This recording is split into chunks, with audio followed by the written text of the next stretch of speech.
Gara-gara corona, warga di seluruh dunia harus di rumah aja. Berawal dari Desember 2019 di Wuhan, Cina, akhirnya merebak ke seluruh dunia.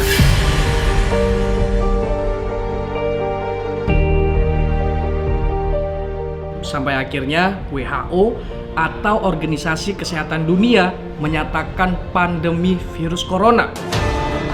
WHO has been assessing this outbreak around the clock, and we're deeply concerned both by the alarming levels of spread and severity and by the alarming levels of inaction. We have therefore made the assessment that COVID-19 can be characterized as a pandemic. Di Indonesia, pertama kali 2 Maret 2020. Ketika itu Presiden Jokowi menyatakan 2 orang, ibu dan anaknya positif corona. Orang yang telah terkena virus corona ini berhubungan dengan 2 orang. Seorang ibu yang umurnya 64 tahun dan putrinya yang berumur 31 tahun. Cek, ibu ini dan putrinya positif corona.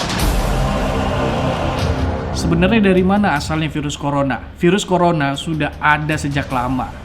Namun, tahun 1960-an itu masih dianggap sebagai penyebab flu biasa. Sampai merebaknya virus SARS di Cina pada 2002 hingga 2003. Penyebabnya tak lain adalah bentuk baru dari virus corona. Virus ini berpindah dari kelelawar tapal kuda ke kucing ataupun musang hingga akhirnya sampai ke manusia. Lalu pada 2012 muncul wabah di Timur Tengah namanya MERS.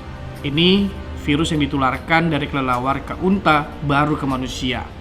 Nah, sejak itulah virus corona dianggap berbahaya, virus yang tidak stabil, bisa beradaptasi, bisa bermutasi, bahkan bisa menjadi virus corona yang baru dan paling parahnya bisa menyebabkan kematian.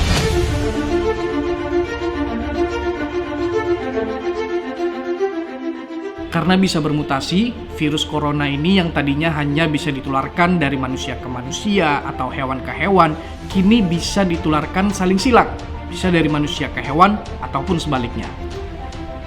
Lalu bagaimana dengan COVID-19 ataupun SARS-CoV-2 yang menjadi penyebab pandemi di tahun 2020? Ini masih menjadi perdebatan.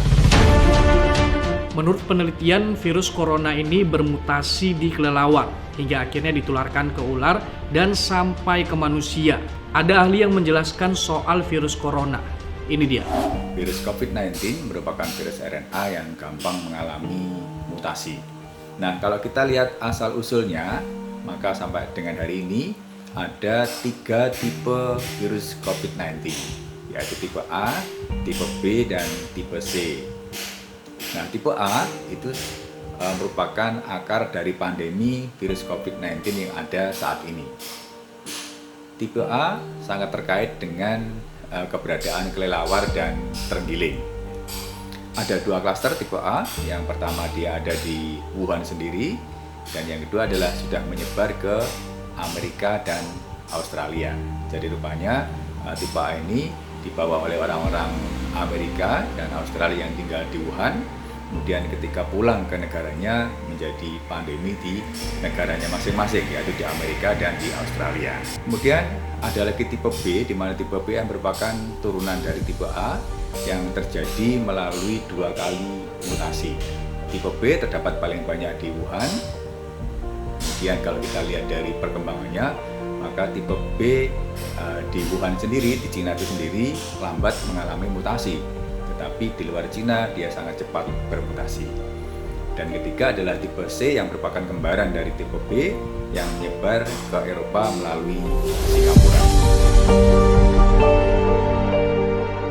Tapi yang perlu digarisbawahi soal virus corona ini bersumber dari kelelawar. Tahun 2009, sebuah proyek dinamakan Predict, mereka melakukan identifikasi virus di alam liar. Mereka bekerja sama dengan 20 negara di seluruh dunia, mulai dari Amerika Latin, Afrika, Asia, dan dilakukan selama 5 tahun untuk mengetahui penyebaran dari virus corona. Salah satu hasilnya mereka membuat peta persebaran kelelawar penyebab corona di seluruh dunia.